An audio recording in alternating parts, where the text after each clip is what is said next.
Thank you, Madam Chair.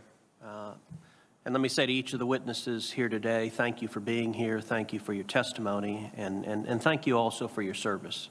I want to thank each of you and also each of the heroic law enforcement officers who demonstrated extraordinary courage in fighting to repel the terrorist attack that unfolded on the Capitol on January 6th. And we are grateful for the bravery and the courage in the face of a truly horrific attack. In the aftermath of that attack, there is naturally a process to assess what could have been done to better prevent that attack, to better secure the Capitol. And I think everyone recognizes that hindsight is different from a decision made in the moment facing the threat immediately, but this hearing is nonetheless productive for analyzing the security decisions and law enforcement decisions that were made real time and for learning from them what can be done differently to ensure that an attack like that never again occurs.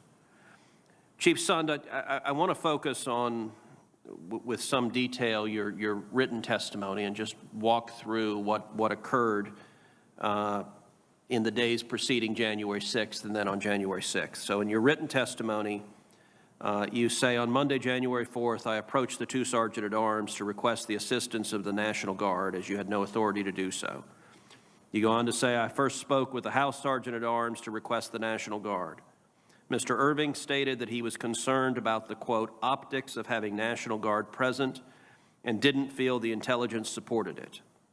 He referred me to the Senate Sergeant-at-Arms to get his thoughts on the request. I then spoke to Mr. Stenger and again requested the National Guard. Instead of approving the use of the National Guard, however, Mr. Stenger suggested I ask then how quickly we could get support if needed and to lean forward in case we had to request assistance on January 6th. Can you describe at a little more length those conversations with the two Sergeant-at-Arms on January 4th? Absolutely, sir. The first conversation occurred Monday morning. I went over, I'd have to refer to my notes, but sometime maybe around 11 o'clock in the morning, I met with Mr. Irving in his office. That's where I made the first request for the National Guard. He had indicated, I don't know if I really like the optics. You know, I don't think the intelligence really supports it. He had, like we had said, recommended I talk to the Senate Sergeant-at-Arms. I went over and met with, later on the day, either, I'm trying to recall if it was in person or over the phone. I'd have to go back to my timeline, where I reached out to him, and they may have already talked, because he had referred me. He said, do you know somebody over at the D.C. National Guard? I said, yes, I do. I have a good friend over there, General William Walker. He said, can you give him a call and see if we needed assistance, how quickly could we get assistance and what type of assistance could he give us? So that evening, as I was driving home at about 6:35 at night, I went ahead and called General Walker and spoke to him and said, hey, General Walker, I don't have authority to request National Guard, but I want to find out if we needed them on Wednesday. How quickly could you get them for us, and is there a way you can kind of, be prepared just in case we put in the request? At that point, he had advised to me that he has 125 National Guardsmen who are supporting the COVID response in the District of Columbia. And if we needed a response, a quick response, he could, what he called, repurpose them and get them to the armory, at which point we could get somebody over to swear them in and try and get them to us as quick as possible. We ended our call. The next day, I met with I met with Mr. Stenger. He came over to the office for the 12 o'clock video call that I had hosted with the dozen of the law enforcement officials from the National Capital from D.C. We spoke about it briefly there and told him what William Walker had told me, as well as I'd passed on to Mr. Irving. I think later on that afternoon, they both seemed satisfied with that response. So, Mr. Irving and Mr. Stenger, Mr. Irving, as I understand it, you have some disagreement with the characterization about the concern about the optics. So I would invite both Mr. Irving and Mr. Stenger to relay your best recollection of that conversation on January 4th. Senator, my best recollection of the conversation on January 4th was a phone call from Chief Sund indicating that he had received an offer for 125 unarmed guard that could be positioned around traffic perimeter checkpoints at the Capitol. My recollection again is, as we followed up with Mr. Stenger, the three of us engaged in a conversation whereby we looked at the offer in light of the existing intelligence. And the decision, the collective decision amongst the three of us, was that the intelligence did not warrant the National Guard. And my recollection, that ended the discussion relative to the offer. And the only question on the table is, should we perform any follow-up? And Mr. Stenger recommended that we ask that they be placed on standby. And that was the end of the discussion. So to the best of your recollection, did you make the comment about optics? And if so, what did you mean by that? I cannot remember my exact verbiage.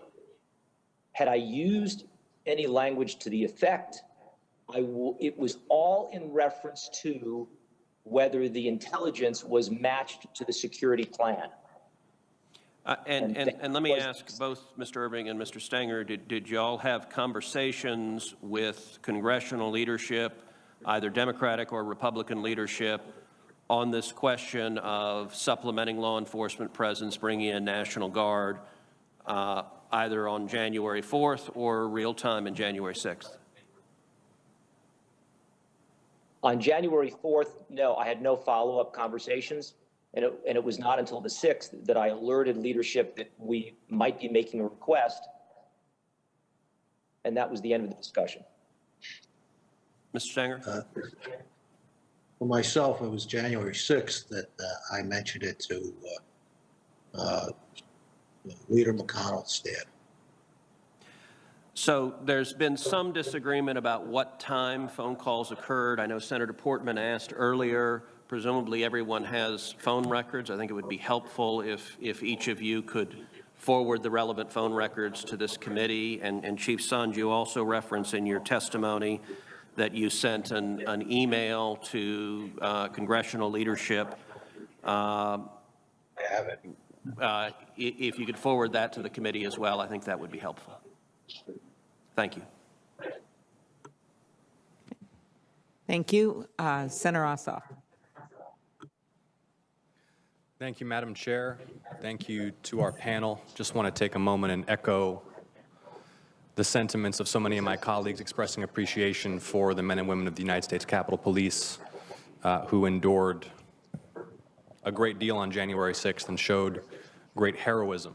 And also, Madam Chair, if I might express an interest in working with you to ensure that they're well taken care of and their needs are met. This discussion of the conversation that the three of you had regarding supplementary security support on January 6th raises the question of who's in charge. Is consensus between the two sergeants at arms and the chief of the U.S. Capitol Police required to make such a request? Mr. Sund? The request for the National Guard needs to go to the Capitol Police Board for approval, yes. Who has ultimate responsibility for the security of the U.S. Capitol complex? Which individual? I believe that falls under the Capitol Police Board. The Capitol Police Board. So there is no individual who has personal responsibility for the security of the U.S. Capitol complex. That's the way I interpret it, yes.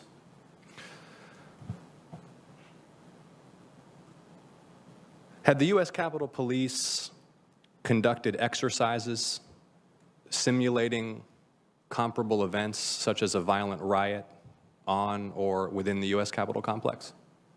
Part of our training for civil disobedience units involves dealing with riotous groups. So we do that training. We do training on people attempting to gain entry into the building. Officers are trained on how to handle if someone tries to come through your door unauthorized. But training for thousands of armed insurrectionists, they were coordinated and well equipped. No, we have not had that training before January 6th, but I'm sure we'll find a way to. I'm sure they'll find a way to do it now. So, if I understand correctly, Mr. Sund, you're saying that personnel had engaged in tactical training regarding techniques to repel attempts to breach the complex regarding rules of engagement. But had any comprehensive exercises that included command, that included procedures for coordination with supporting agencies, that included requests for support, that included communications with the Department of Defense or White House officials or Guard units been conducted? Yes, we have. We do exercises that are very similar to what you're talking about before some of our national special security events. Those are the NSSEs, such as the inauguration. We'll do tabletop exercises that go through the process of what you're talking about. Yes. Thank you. And